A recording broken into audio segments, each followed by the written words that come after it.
आजच्या ठरलं तर मग एपिसोडमध्ये कथा अधिक गूढ आणि थरारक वळणावर जाते।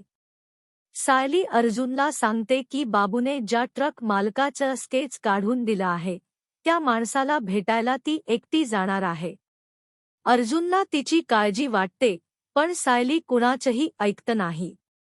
प्रिया हे सगळं लक्षात घेते आणि लगेच नागराजला कळवण्याचा प्रयत्न करते, पण घसा बसल्यामुळे ती काहीच बोलू शकत नाही। इकडे साक्षी मानसिकदृष्ट्या पूर्णपणे अस्थिर झालेली असते। सचिन हा अस्मिताचा नवरा आहे हे कळल्यापासून तिचं वागणं बदलत जातं।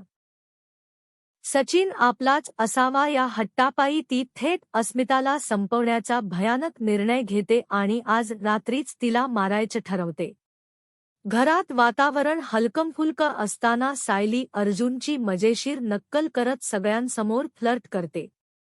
अर्जुन लाजतो, घरात शा पिकतो, पण प्रिया मात्र आतून अस्वस्थ असते। सायलीचा पाठलाग करण्याआधी ती अश्विनच्या क्लिनिकमध्ये जाऊन घसा तपासून घेते।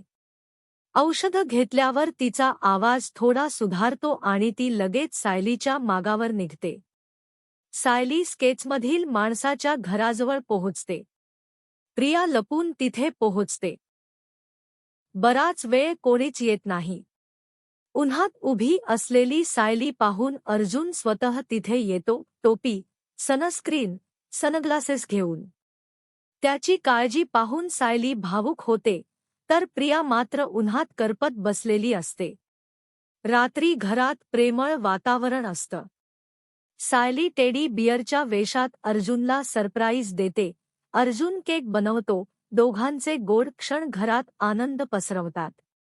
पण प्रिया आतून घाबरलेली असते, कारण साक्षीचा फोन येतो, आज रात्री दरवाजे उघडे ठेव। रात्री साक्षी मास्क घालून घरात शिरते आणि झोपलेल्या अस्मितावर हल्ला करते। उशीने गुदमरवण्याचा प्रयत्न सुरू असतानाच अस्मिताची किंकाळी ऐकून सायली आणि अर्जुन धावत येतात। सायली हल्लेखोराला पकडते, पण अंधारात चेहरा दिसत नाही, फक्त डोळे ओळखीचे वाटतात। साक्षी कसाबसा पळून जाते। घरात गोंधळ उडतो। सायली ठामपणे सांगते की हल्लेखोर स्त्री होती। दार आतून उघडं कसं राहिले यावर संशय निर्माण होतो। प्रिया संशय सायलीवर ढकलण्याचा प्रयत्न करते, पण तिचं वागणं सगळ्यांच्या नजरेत येतं। दुसऱ्या दिवशी सायली चैतन्यसोबत बिल्डरच्या साईटवर जाते। स्केच दाखवल्यावर रिसेप्शनिस्ट सांगते की तो रमेश नावाचा ट्रक ड्रायव्हर आहे।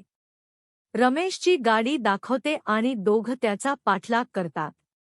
रमेश चैतन्यवर हल्ला करतो, पण सायली प्रसंगावधान राखून त्याला बांधते आणि पोलिसांना फोन करते। पोलीस येतात, रमेशला अटक होते।